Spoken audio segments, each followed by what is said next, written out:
پیچھے ان لڑکیوں نے مجھے گھیر لیا، مجھ سے باتیں کرنے لگی، لیکن ان کی باتوں سے ایسا لگتا تھا جیسے انہیں سے جان چھڑوانے کی بہت جلدی ہو۔ پھر کہنے لگی ایک لڑکی جس کا نام نگین تھا کہ آپ کے لیے میں پھلوں کا جوس بنا کر لاتی ہوں۔ یہ کہہ کر وہ کچن میں چلی گئی اور اس کے پیچھے دوسری لڑکی بھی چلی گئی۔ انہوں نے میرے لیے جوس بنا کر لایا اور کہنے لگی یہ پیو، اگر نے پیا تو ہم ناراض ہو جائیں گے۔ میں نے جیسے ہی پیا تو مجھے بہت کڑوا لگا، جیسے کسی خراب پھل سے بنا ہوا ہو۔ میں نے کہا یہ بہت کڑوا ہے، تبھی وہ لڑکی نگین کہنے لگی آپ ہم سے محبت نہیں کرتی، ورنہ آپ کو یہ جوس کڑوا نہ لگتا، میٹھا لگتا۔ میں وہ جوس پینے لگی، وہ مجھے کھڑے ہو کر غور سے دیکھ رہی تھی۔ جیسے ہی میں نے پیا انہوں نے میری طرف ایسے دیکھا جیسے کوئی بہت بڑا کارنامہ ہو گیا ہو۔ پھر وہ تینوں میرے کمرے سے چلی گئیں۔ اس کے بعد مجھے نہیں پتا کیا ہوا، میری آنکھ تب کھلی جب شام کے تقریباً 10 بج رہے تھے۔ میں نے دیکھا کمرے میں عجیب سی خاموشی تھی۔ میں اٹھ کر ادھر ادھر دیکھنے لگی، میرا سر باری باری سا تھا۔ سوچنے لگی کہ میں سارا وقت کیسے سوئی رہی، حالانکہ میں یہ 3-4 بجے دوا پی کر سوئی تھی۔ اس کے بعد یہ کیا ہوا پتہ نہیں تھا۔ میں نے دیکھا 10 بج رہے تھے، جلدی سے اٹھ کر باہر آئی۔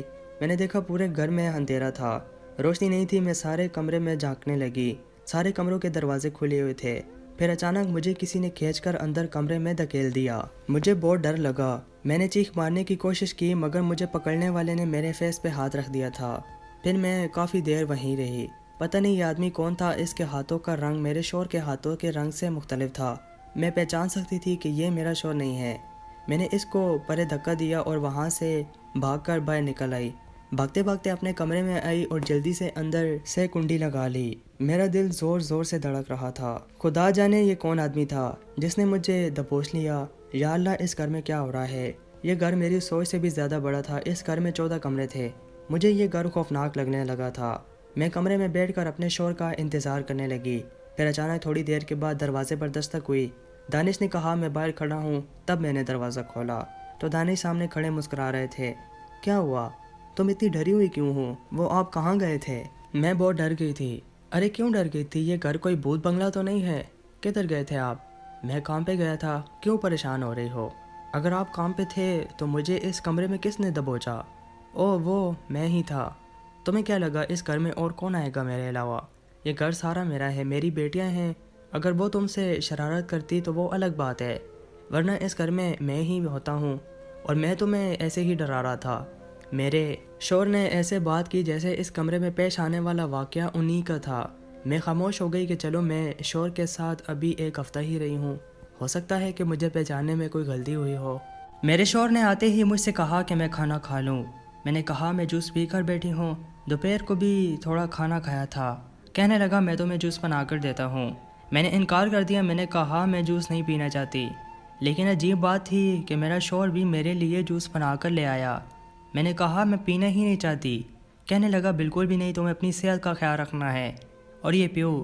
شوہر کی ضد عجیب سی تھی۔ پھر میں نے جوس پی لیا۔ پھر ویسا ہی ہوا، تھوڑی دیر کے بعد میری آنکھ لگ گئی۔ ایسا لگتا تھا جیسے مجھے کوئی نشہ پلا دیا جاتا ہے جس سے مجھے نیند آ جاتی ہے۔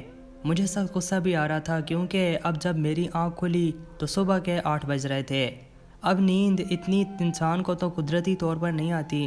میں خاموش ہو گئی، جان گئی تھی کہ مجھے کیا کرنا ہے۔ میں اب بالکل بھی کسی کے ہاتھ کی دی ہوئی کوئی چیز نہیں کھاؤں گی، خود اپنے ہاتھ سے کھاؤں گی۔ اگلے دن صبح اٹھی تو میں نے سارے گھر کے کام خود کیے تھے، کیونکہ گھر میں ہمیشہ کی طرح عجیب سی خاموشی تھی۔ میں اس خاموشی میں کسی سے کیا بات کرتی؟ میں نے سارا کام خود سمیٹا، خود کے لیے ناشتہ بنایا، اور آج کسی نے مجھے تنگ بھی نہیں کیا۔ لیکن ایک عجیب واقعہ رات کو میرے ساتھ ہوا جس نے میرے ہوش اڑا دیے۔ شام کو کچن کے پاس کھڑے اپنے شوہر کا انتظار کر رہی تھی۔ مجھے کوئی کام پڑ گیا، میں واپس کچن میں آئی۔ اتنے میں میرا شوہر گھر کے دروازے سے اندر داخل ہوا۔ اندر داخل ہوتے ہی اس کو 4 لڑکیوں نے گھیر لیا اور اسے دوسرے کمرے میں لے گئی۔ میں حیران تھی کہ وہ مجھ سے بات کرنے کے بجائے اپنے بیٹیوں کے کمرے میں چلا گیا۔ میں پیچھے پیچھے گئی، جا کر دروازے کے پاس کھڑی ہو گئی جہاں پر میرا شوہر اپنے بیٹیوں کے ساتھ موجود تھا۔ میں نے دروازے پر زور سے دستک دی پر دروازہ نہیں کھلا۔ 10 منٹ ویسے ہی میں دروازہ بجاتی رہی۔ میرے شوہر نے غصے سے دروازہ کھولا، اس کی آنکھیں غصے سے لال سرخ ہو رہی تھی۔ کیا کر رہی ہو تم؟ میں نے تمہیں منع نہیں کیا تھا کہ تم اپنے کمرے تک محدود رہو گی؟ تم اس پورے گھر میں کیوں پھرتی ہو؟ یہ وقت میں اپنی بیٹیوں کے ساتھ گزار رہا ہوں، یہ وقت ان کا ہے، تمہیں سمجھ نہیں آئی ہے؟ اپنے کمرے میں جاؤ، میں آ جاؤں گا۔ مجھے بڑی حیرت ہوئی تھی کہ آخر میرے شوہر کو اپنی بیٹیوں کے پاس جانے کے لیے رات کا وقت ہی ملا ہے۔ میں ادھر کھڑی ہو گئی، اس نے میرے منہ پر دروازہ بند کر دیا۔ اندر سے موسیقی کی آواز آنے لگی۔ اندر میرا شوہر کچھ کہہ رہا تھا پر مجھے سمجھ نہیں آ رہی تھی۔ میں نے کھڑکی کھولنے کی کوشش کی کہ اندر کا منظر دیکھ سکوں، پر وہ بھی نہیں کر سکی۔ پھر میرے شوہر کو اچانک لگا کہ میں ادھر ہی کھڑی ہوں۔ اس نے فوراً دروازہ کھولا اور بہت غصہ ہوا۔ اس نے مجھے ہاتھ سے پکڑ کر اور مجھے اپنے کمرے تک لے آیا۔ کہنے لگا، لگتا ہے تم نے جوس نہیں پیا ہے، اس لیے بے چین ہو رہی ہو۔ تم جوس پی لیتی تو سکون سے سو جاتی۔ میں نے غصے سے کہا، کیوں تم مجھے نیند کی دوا کھلا کر مارنا چاہتے ہو؟ کہنے لگا، میں کیوں ماروں گا، میں تو چاہتا ہوں کہ تم گھر کے کام کرو۔ ویسے بھی گھر کے کاموں کے لیے کوئی لڑکی نہیں ہے، کل سے تم پورے گھر کے کام کرو گی۔ لگتا ہے زیادہ فارغ ہو کر تمہیں الٹے سیدھے خیال آنے لگے ہیں۔ میں سمجھی کہ شاید میرا شوہر ویسے ہی کہہ رہا ہوگا، یوں ہی دھمکی دے کر مجھے شاید باز رکھنا چاہتا ہے تاکہ میں اس کی بیٹیوں سے دور رہوں، لیکن ایسا نہیں ہوا۔ اگلے دن میں صبح اٹھی تو میری ایک بیٹی نگت نے 10 جوڑے تھما دیے جو دلہن کے لگ رہے تھے اور بہت مہنگے اور کافی زیادہ بھاری تھے۔ لگی کہ یہ کپڑے آج پورے دل لگا کر دھو دیں، ہمیں اپنے کام پر جانا ہوتا ہے، ہم نے شادی پر جانا ہے، یہ سارے کپڑے آپ نے دھونے ہوں گے۔ میں نے کہا ٹھیک ہے، میں نے ہاں میں سر ہلا دیا، پر میں نے سوچ لیا تھا کہ مجھے ایسا نہیں کرنا، کیوں میں ان کی نوکرانی تو نہیں تھی کہ پورا دن بیٹھ کر کپڑے دھوتی رہوں۔ میں نے اس سے بات کر کے اوپر چھت پر جانے کا فیصلہ کیا۔ چھت پر گئی تو میری نظر ارد گرد کے گھروں پر پڑی تو اندازہ ہوا کہ یہ بہت ہی گندا سا محلہ ہے۔ تبھی میں نے ایک عورت کو دیکھا جو دوسرے گھر کی چھت پر تھی۔ اشارے سے اسے اپنے پاس بلایا۔ کہنے لگی، کیا بات ہے، میں اس گھر کے لوگوں سے بات نہیں کرتی ہوں، تو کوئی نہیں لگ رہی ہے، کب آئی ہو یہاں؟ پر میں نے کہا، کیا مطلب تم اس گھر کے لوگوں سے بات نہیں کرتی؟ کہنے لگی، بس یوں ہی، مجھے اس کا انداز عجیب سا لگا۔ میں نے کہا، مجھے تم سے ایک کام ہے۔ کہنے لگی، جلدی بتاؤ، اگر میری ماں نے مجھے دیکھ لیا تو وہ بہت برا منائے گی۔ کہا کہ مجھے گھر میں کپڑے دھونے ہیں، اگر میں تمہیں 500 روپے دوں 10 جوڑوں کے تو تم دھو دو گی؟ وہ خوشی خوشی مان گئی۔ کہنے لگی، ہاں ٹھیک ہے، لیکن میں کپڑے دھوؤں گی ضرور، لیکن تمہارے گھر نہیں آؤں گی، تم اپنے کپڑے مجھے لا کر دے دو، میں دھو دوں گی۔ میں نے کہا، ایسا تو ممکن نہیں ہے، میں تمہیں 1000 روپے دوں گی، تم خدا کے لیے یہاں آ کر کپڑے دھو دو، مجھ سے اتنے کپڑے نہیں دھوئے جاتے، میری تو شادی کو ابھی 1 مہینہ ہوا ہے۔ وہ لڑکی مان گئی۔ کہنے لگی کہ پھر میں اپنی ماں کو لے کر آؤں گی۔ میں نے کہا ٹھیک ہے۔ تھوڑی دیر کے بعد وہ میرے گھر کے دروازے پر کھڑی تھی۔ میں اسے اندر لے آئی۔ اسے دیکھتے ہی میری بیٹی چڑھ گئی، جبکہ وہ بھی میری بیٹی کو دیکھتے ہوئے چڑھنے لگی۔ بولی کہ خدا ایسی اولاد کسی کو نہ دے، یا اللہ ہم پر رحم فرما۔ یہ کہہ کر وہ کپڑے دھونے میں مصروف ہو گئی۔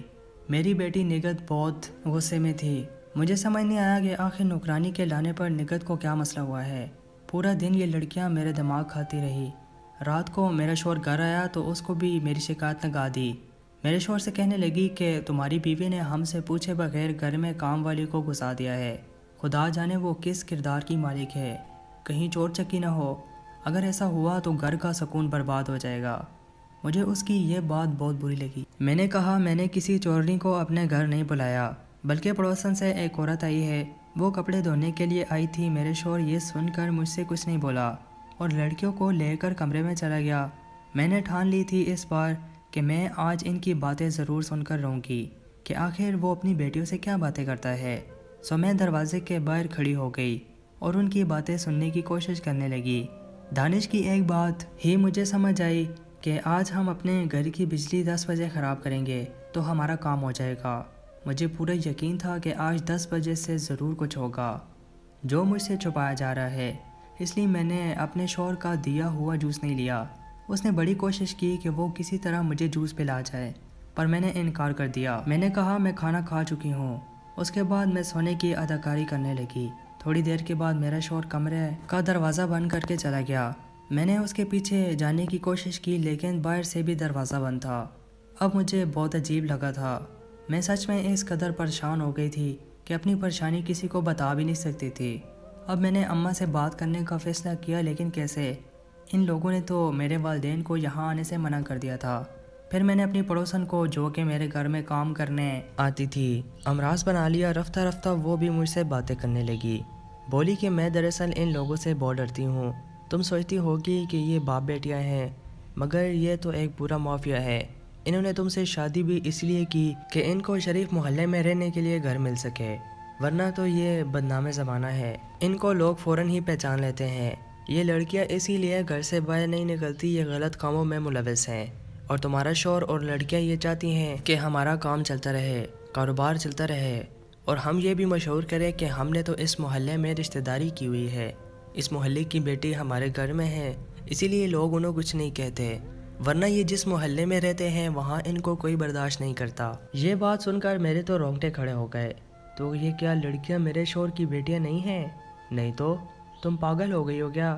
ان کی عمریں دیکھو اور پھر خود ہی فیصلہ کرو کہ کیا اتنی جوان عمر میں کوئی شخص 25 سال کی بیٹی کا باپ بن سکتا ہے؟ یہ سارا ایک گروپ ہے، تم جتنی جلدی ہو سکے یہاں سے بھاگ سکتی ہو بھاگ جاؤ، تمہیں استعمال کیا جا رہا ہے۔ پڑوسن کی باتیں سن کر میرے تو رونگٹے کھڑے ہو گئے تھے۔ تبھی یہ لوگ مجھے نشے کی دوا دینے کی کوشش بھی کرتے تھے تاکہ میں ان کا مہرہ بن کر رہوں۔ میں نے سوچ لیا تھا کہ اب میں دروازے کے راستے تو باہر نہیں نکل سکتی۔ میں نے اسی شام گھر کی چھت سے پڑوسن کی چھت پر جانے کا فیصلہ کیا۔ اس نے میری بھرپور مدد کی اور میں اپنی جان بچا کر اپنے گھر بھاگنے میں کامیاب ہو گئی۔ میرے ماں باپ کو شکر ہے کہ ان لوگوں نے تنگ نہیں کیا، کیونکہ ان کے بس میں یہ بات نہیں تھی۔ ایسا کرتے تو محلے میں ان کا پول بھی کھل جانا تھا۔